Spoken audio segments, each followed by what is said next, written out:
আমি জানি এই গল্প শুনে অনেকেই বলবে ভুলটা তো তোরই ছিল। হ্যাঁ, ভুলটা আমারই ছিল। আমার নাম মেঘলা। আমি খুব রাগী ছিলাম, এখনও আছি। রাগ হলে আমি ভাবতাম না, আমি শুধু সিদ্ধান্ত নিতাম। আমার স্বামীর নাম ছিল রুদ্র। রুদ্র খুব চুপচাপ মানুষ ছিল, কম কথা বলতো, কিন্তু চোখে অনেক কিছু জমে থাকত। সে আমাকে খুব ভালোবাসত, এটা আমি বুঝিনি তখন। বিয়ের শুরুটা খুব সুন্দর ছিল। রুদ্র কখনো জোর করতো না, কখনো চিৎকার করতো না। আমি রাগ করলে সে চুপ করে থাকত। আমি ভাবতাম এই চুপ থাকা মানে সে আমাকে গুরুত্ব দেয় না।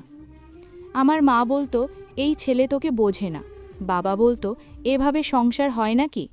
প্রথমে আমি পাত্তা দিইনি, কিন্তু প্রতিদিন প্রতিটা কথার ভেতর সন্দেহ ঢুকতে ঢুকতে আমার মাথা আর নিজের থাকলো না।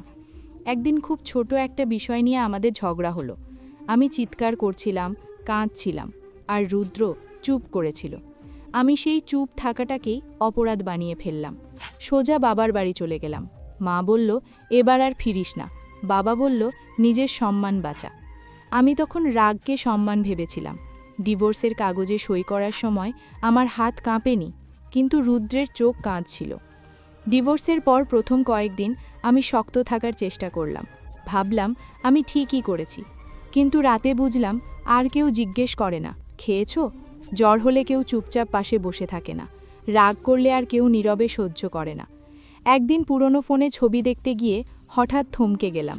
রুদ্র রান্নাঘরে দাঁড়িয়ে আমার জন্য চা বানাচ্ছে। রুদ্র আমার জন্মদিনে কেক কাটতে গিয়ে লজ্জা পাচ্ছে। রুদ্র আমার পায়ের ব্যথায় তেল মাখাচ্ছে, কোনো শব্দ না করে। সেদিন প্রথম বুঝলাম যাকে আমি দুর্বল ভেবেছিলাম সে আসলে সহ্য করছিল। যাকে আমি অবহেলা করেছি সে নিঃশব্দে ভালোবেসে গেছে। মা বাবার কথাগুলো তখন আর ঠিক মনে হলো না, কারণ তারা কখনো রুদ্রের চোখে সেই ভালোবাসা দেখেনি যেটা আমি এখন প্রতিদিন খুঁজি। এক রাতে আমি একা একা কাঁদলাম। এই কান্না রাগের না, এই কান্না অভিমানের না, এই কান্না ভুল বোঝার। আমি রুদ্রকে ফোন করতে চেয়েছিলাম, কিন্তু করিনি, কারণ কিছু মানুষকে হারালে আর ফিরে পাওয়া যায় না।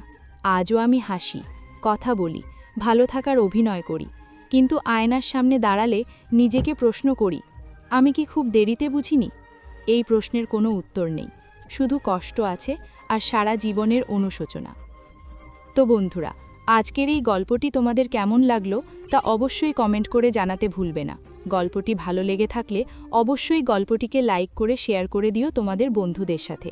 আর এরকম গল্প আরও শুনতে আমাদের MS লাভ শাহিন চ্যানেলটিকে এখনই সাবস্ক্রাইব করে নাও, যাতে নতুন গল্প আপলোড হওয়া মাত্রই তার নোটিফিকেশন তোমাদের কাছে পৌঁছে যায়। তো আজকের মতো এইটুকুই।